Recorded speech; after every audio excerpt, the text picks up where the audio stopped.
Hi, welcome everybody out there on the internet and everybody here at the world famous Buy High Hut. I'm Shawn. And I'm Frank. And tonight we're going to be talking about car manufacturers that once were. But I've got to warn you, the Buy High Hut is doing some major renovations. We have so many people here watching us every week that they've had to expand the patio. Exactly. So that's what they're in the process of doing. And so you may hear car noise because they took down our sound barrier. They took down our sound barrier fence, but it actually ties with our theme tonight of cars because we have the lovely, world famous Florida highway. The Tamiami Trail is right outside of our door here, 50 feet away. So sorry about the noise, but when you guys get a chance to come on down, you'll see all the renovations that they're doing here at the Buy High Hut. Yeah, so our drink this week is called the Forgotten Ambassador. And this is on Shawn and Frank's secret menu. Exactly. Yep. So remember, this is week 5. If you're not here this week, you can't get 6 pins. Exactly. So you need to come on down quickly. And tell us about this drink. All right, so it's named after one of the Nash, which is a brand we'll talk about. Yep. Their flagship car, the Ambassador, which was a boat, man. It weighed 6,000 pounds. And it just was like a tank going down the road. Mm-hmm.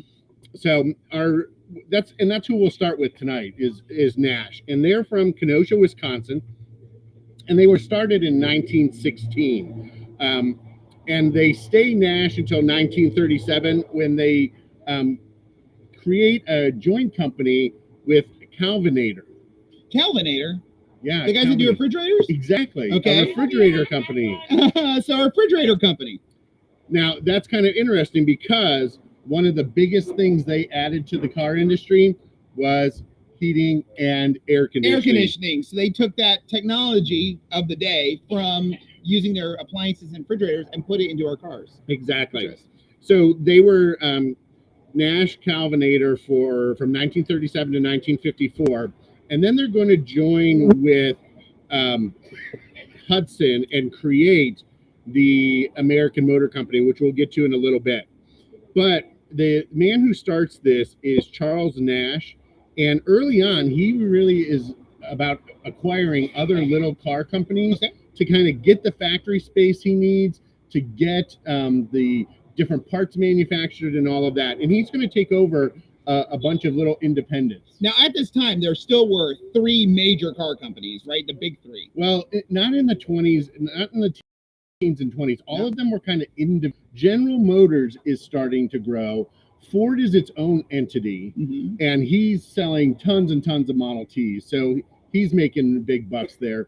But a lot of these other ones, Chrysler and some of the other ones that you think of today, they were just their own little company at that time, and they hadn't been merged into a big conglomerate. Gotcha. So Nash is also going to add to the car this idea of a unibody construction where the chassis and the frame are all one piece.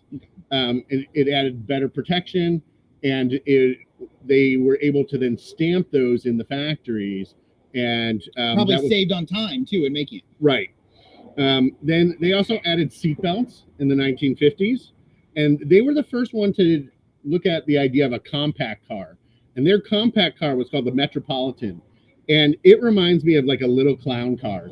It had 2 little doors and a trunk and a hatch for the motor, and that's it. Yeah. No back seat, any of that stuff. And then they were one of the first companies to introduce the muscle car. Okay. Right? And their first one came out in 1957. But we think of the muscle cars really in the late 60s, early 70s before the oil crisis. And then one feature that I found really fascinating, I don't know who they made this for, right? But in 1956, they had the bed in the car feature. So the seats folded down flat so you could sleep in your car. Very cool. So the homeless model. Excellent. Yeah, exactly. Yeah. Now, the biggest name that Nash is associated with is the Rambler. And that Rambler name is going to go through Nash and then into AMC American Motor Corporation as well. So they are going to merge with Hudson. And Hudson's an old company as well. It starts in 1909. But this is another odd one. He is a department store entrepreneur. He's not a car manufacturer, and he decides to go and build a car. And his goal is to produce a car that is under $1,000. Okay. Now, $1,000 in that time. In that time. That, in today's dollars, is about $30,000. Okay. Right? It was not affordable for most people, right. As well. So his first low-price car, as he called it, was the Hudson 20. All right? And they're going to do a lot of industrial firsts as well. They have dual brakes. They start putting sensors in the dashboards for your oil and your generator warning lights. And they create the balanced crankshaft, which allowed for the inline six engine. And that is going to really be the standard engine during the 1920s and 30s, and even a little bit into the 40s. And now we see that it's come back in certain cars as well today. And then they were the first one to hire specifically a female auto designer. Gotcha. So put the woman's touch on the design issue. Exactly. So all the way back in 1939. 39. Wow. So he was really kind of thinking that women are going to be driving cars as well. Yeah. The wife's going to be going out. She wants to go out in style. She wants some of the luxuries and stuff in there. Now, most of these companies during the war World War II had to build stuff for the military. And so I was fascinated with that, since that's a big area of interest to me. And they built what was called the Invader engine. And they were on landing crafts, mostly used by the Marine Corps in the Pacific. Now, their most famous car is the Hudson Hornet. Ah, as in Cars fame. Exactly. Disney Cars, yes. And then they had the Commodore, and then they had the Hudson 6 and the Hudson 8, based on how many cylinders were. And then they had super editions of those. All right.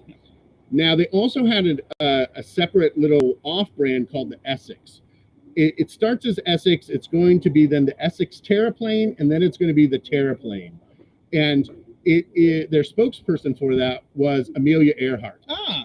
So they were pushing having female spokespeople and the ideas from the get-go. Exactly. And that was really kind of fascinating. And I think it's funny that they called it the Terraplane.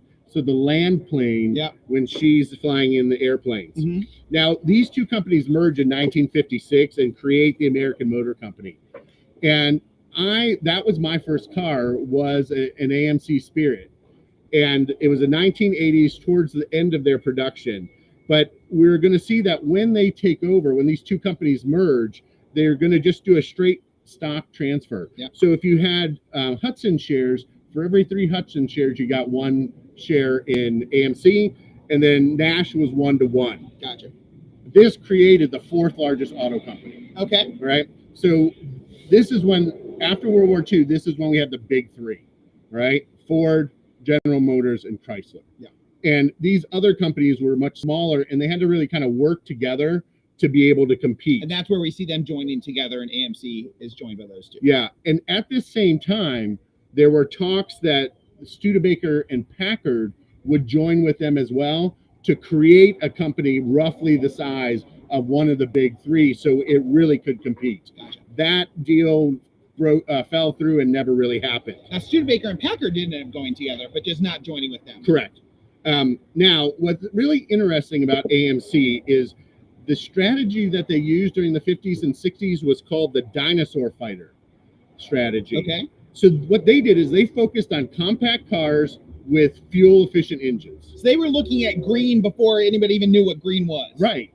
And so their cars were much smaller, and they got better gas mileage. They really looked at that 4-cylinder engine early on and used that in their cars. And they really needed to get their name out there when they merged. So they were big sponsors with Walt Disney. So they had a display at Disney World. Okay. And then they sponsored the television show as well. So people would do that, see them as well. Now, their innovations was the master cylinder in 1962. And I didn't know what that was, so I had to look it up. And that allowed for your ability to stop the car even if the brakes aren't working, which is pretty darn good. Yeah. Right. Then with the automatic transmissions coming into play during this period of time, they created that standard indicator screen from the park to reverse, neutral, drive 1, drive 2. To go on the dashboard. Yep. And then in the 1980s, they were the first ones to come out with underbody rust protection. Ah. So down here we don't need that, but up north that was a lifesaver because underneath the car, the salt from the roads rusts out your exhaust system, all of that stuff, and your car rusts from the bottom up. Down here, it's just the salt in your drinks. Yeah. So the AMC models they're small models where the Rambler that we talked about. And I was talking to my dad about this, and according to him, my great grandfather, his grandfather, had a ton of Ramblers and Hornets, which was the next model they did. They're most famous for the Gremlin. The Gremlin, right? the AMC Gremlin. And the Pacer. Okay. All right. Those were their small cars. And then their full-size cars were the Ambassador, the Rebel, and the Matador. Oh, okay. All right. And then they were one that created muscle cars early on as well. And so they had the Marlin, the Javelin, and the AMX. And then they were the first company to look at the idea of an all-wheel drive car. So that first crossover, and that was called the Eagle, and that came out in the 1980s. But that's going to be important because one of the things that AMC does is it buys Kaiser Jeep, right? Which we'll talk about them, but that's the merger of Willis Overland, which is the famous Jeeps. The Jeep Willys. Yep. So the car I had was the 1980 AMC Spirit. So the first model of that came out in 1979, and it was the car that replaced the Gremlin. All right. So it still had the big hatchback in it. We had 2 seats, and we called ours the Beast. And we actually bought it from my grandparents, and they had it for 10 years. And then I drove it, my brother drove it, and then we sold it for the same price that we bought it for. So, yeah, we did a lot of stupid things in that car too. All right. So in 1970, they purchased Kaiser Jeep. Okay. And that's going to bring in the Jeep brand to them. And that's really kind of the legacy of AMC now is the Jeep. Gotcha. Right. Ultimately, in 1987, they were purchased by Chrysler, and Chrysler really purchased them to get the Jeep brand name. Right? AMC went the way of they're gone now. Right. Then, so in competition with Nash and Hudson was Packard. Right.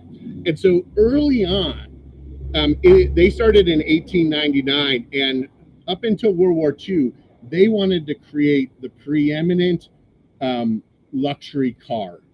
And their founders were James and William Packard, and then a guy named George Weiss, and they started in Warren, Ohio.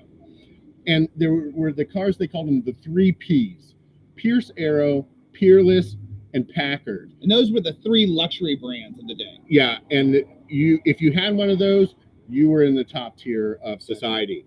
Now, when the Depression hit, this was a time period where they had to really make some big choices. They had to do cutbacks. And so they doubled down on the idea of the luxury brand. They didn't go to trying to sell to the poor people that weren't going to ever buy it, right? What they did instead is they went even more luxurious because the rich people were the ones that had money and could still buy it. They were so rich. And then that is when we see the rivals be Cadillac and Lincoln, right? Now, during World War II, they build the Merlin engine by Rolls-Royce under a contract here in the United States. And those engines are put in the P-51s. The Mustangs, yep. Yep. And it's kind of funny because Mustang becomes a Ford name, and those planes are called the Cadillac of the sky, which is neither. All right. So now during the war too, in changing over to manufacture this, we see that they have to pull out their machines, their tool and die works. And one of the sets, right? So they had 2 major sets. One set kind of disappeared and no one knew where it went. And so they couldn't produce or make cars after the war. Right. So they could only produce the one. Mm-hmm. And so while most car manufacturers were coming out with a new model in either 1948, 1949, Packard didn't come out with a new model until 1951. Gotcha. So that kind of put them behind it. And now they really couldn't compete with the luxury cars that they once did. And Packard became more of a everyman brand. Gotcha. Right. Now they merged with Studebaker. Right. Now Studebaker started way back in the 1850s as a wagon manufacturer. Okay. Right. So before, literally horse-drawn. Literally. All right. Now, when they get into the auto business, And I believe they started, actually, I've got a little tie. So my family's originally from South Bend, Indiana, which is where Studebaker started. Right. And they don't get into the normal car business. They got into electric cars in 1902. So we were having electric cars that are now the resurgence, but back in 1902. Yeah, and so from 1902 to 1911, they built electric cars, and really they were building electric trucks for in the cities for deliveries. Okay. And when you think about it today, think about how much money Amazon is spending on electric trucks to deliver stuff now and all of that. So it's interesting how things come full circle. Yeah. In 1904, they started playing with gasoline engines, right? And but what was interesting about Studebaker is they farmed out a lot of their parts to other manufacturers and then brought them together for construction. And they didn't build a car from start to finish on their own until 1912. And then it was just one, and then they stuck with that one, and then they added more and more.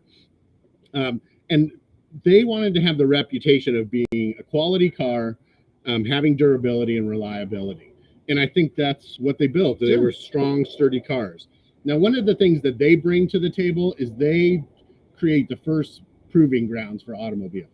Gotcha. So the tracks, which Indiana, especially Indianapolis 500 and Indiana, that was part of their deal. They were a car state. Right. And so in 1937, they decided that now with airplanes and stuff, they needed to make their brand known in the air. So they planted trees in the center of the track that spelled Studebaker from the air, which I thought was really kind of funny.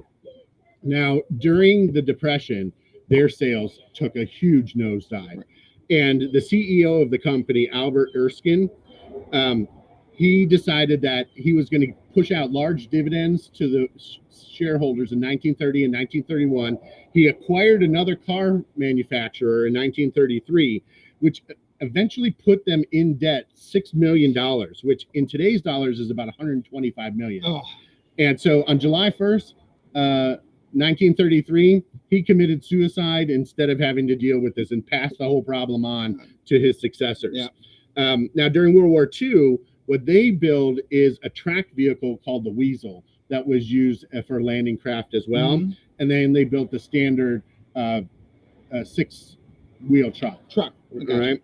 Now, their most famous models were the Commander, the President, the Dictator, which that would be an awesome car to drive around in. The Land Cruiser, which literally, it seemed like it's 30 feet long in the pictures. They have the Conestoga after the wagon, which kind of goes back to their manufacturing. And then their big models were the Hawk and the Lark, right? Now, they also had a station wagon back then called the Wagoneer. So the Studebaker Packard brand stays together from 1954 to 1967. And during the 1960s, to kind of stay afloat, they became the car dealerships that distributed Daimler Benz, which is Mercedes. Gotcha. And in the 60s, but they go defunct in 1967, but it gave them their way in, right? And that brings us to the other company that I mentioned with AMC, and that's the Kaiser Frazer company. Now, this company is different than all the rest. It starts right after the war in 1945. So it has not that history. It's not that piece. They started afterwards. Right. And they were the only brand that started in that time period that actually is successful and makes it out of the 40s. Okay. And what they really did was in 1953, they bought Willis Overland.